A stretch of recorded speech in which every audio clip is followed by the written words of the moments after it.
जय गुरु जी। प्रणाम गुरु साहिब। जय गुरु जी। संगत जी, गुरु साहिब की कृपा से आज हम श्री जपजी साहिब की 29वीं पौड़ी का पाठ पढ़ेंगे और फिर उसका अंग्रेजी और हिंदी में अनुवाद भी पढ़ेंगे। पाठ पढ़ते वक्त होने वाले अशुद्ध उच्चारण और भूल चूक के लिए मैं गुरु साहिब से पहले ही हाथ जोड़कर और आप सबसे भी माफ़ी मांगती हूँ। संगत जी, अब हम श्री जपजी साहिब की 29वीं पौड़ी का पाठ पढ़ेंगे।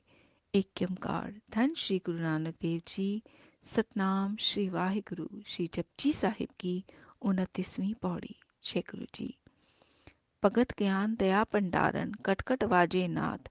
आप नाथ नाथी सब जाकी रित सिद्ध अवरा साध। संजोग विजोग दो कार चलावे लेखे आवे पाग। आदेश तिसे आदेश आद अनील अनाद अनाहत जुग जुग एको वेस। Meaning in English, let spiritual wisdom be your food and compassion your attendant. The sound current of the Nad vibrates in each and every heart. He himself is the supreme master of all. Wealth and miraculous spiritual powers and all other external tastes and pleasures are all like beads on a string. Union with him and separation from him come by his will. We come to receive what is written in our destiny. Bow to him. I humbly bow to him. I bow to him. The primal one, the pure light, without beginning, without end, throughout all the ages, he is one and the same. गुरु रूप साध संगत जी, पिछली यानी 28वीं पौड़ी का पहले आपके अनुरोध पर स्पष्टीकरण सिद्धों के पंथ का नाम आई पंथ था। सिद्ध यानी जोगी कानों में मुद्राएं अर्थात मुद्रा पहनते हैं, हाथों में भिक्षा के लिए पात्र खप्पर या झोला लेते हैं, खिंथा अर्थात शरीर पर एक कपड़ा लेते हैं जिसे कफनी या खफनी कहते हैं, साथ में सदैव एक डंडा रखते हैं। ये सिद्धों ने की अपनी वेशभूषा थी जो वो गुरु नानक देव जी को धारण करने के लिए कह रहे थे, जिसका उत्तर गुरु नानक देव जी ने पिछली पौड़ी में दिया। अब और आगे कहते हैं, फिर सिद्धों ने कहा, अगर आप जोगी कहलाते हैं तो आपका भोजन क्या है? भंडार कौन सा है? नाद बजाने वाली तुतारी या शंख कहाँ है? तो गुरुजी ने फरमाया, भक्त ज्ञान दया भंडारण कटकट वाजे नाद। ज्ञान हमारा भोजन है, दया हमारा भंडार है। हर एक जीव के अंदर से जो आवाज निकल रही है वो हमारा नाद है। आप नाथ नाथी सब झाकी रित सिद्ध अवरा साध।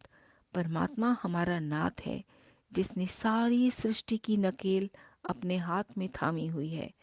आप जी आपने जो करामातें अर्थात रिद्धि सिद्धियां प्राप्त की हैं, इनसे बढ़कर हमें नाम सिमरन का स्वाद परमेश्वर से प्राप्त है।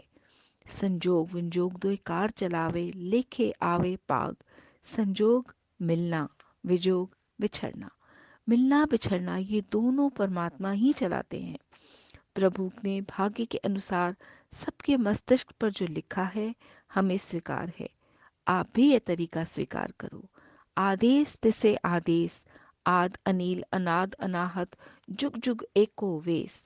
इस तरह उस परमात्मा को नमस्कार करो जो आदि अर्थात शुरू से है, अनील है अर्थात रंग से रहित है, शुद्ध स्वरूप है, जिसकी कोई हद नहीं है, विशाल है, युगों से वह एक ही वेश में है।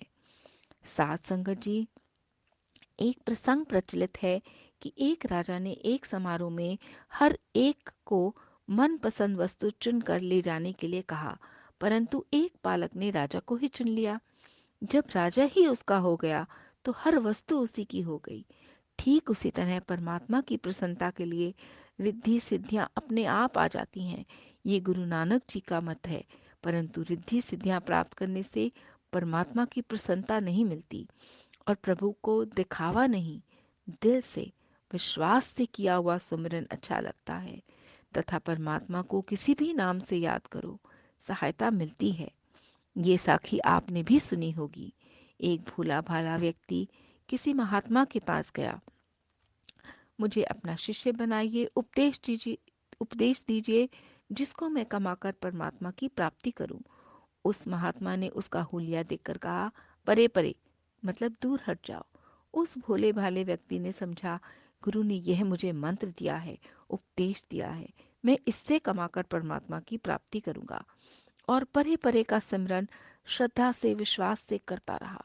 परमात्मा ने उसे दर्शन दिए और कुछ मांगने के लिए कहा। उसने कहा, मेरे जो भी कार्य हैं आप किया करो, बस मैं सिमरन में जुड़ा रहूं, मुझे यही वरदान दीजिए। भगवान ने कहा, तथास्तु। उसके बुलाने पर वह हर कार्य करते थे और वह सिमरन से जुड़ा रहता था। एक बार वह गुरु के दर्शन के लिए फिर से महात्मा के पास आया। अब हुलिया कुछ बदली हुई थी। तो गुरु ने कहा, भाई तुम कौन हो? इसने कहा, मैं आपका शिष्य। गुरु ने पहचाना नहीं और कहा, मेरा यह काम करो, यह चिट्ठी है, यहाँ से 40 किलोमीटर दूर फलाना गांव है, उसमें मेरा मित्र रहता है, उसे चिट्ठी देकर उससे फिर जवाब लिखवा कर लाओ।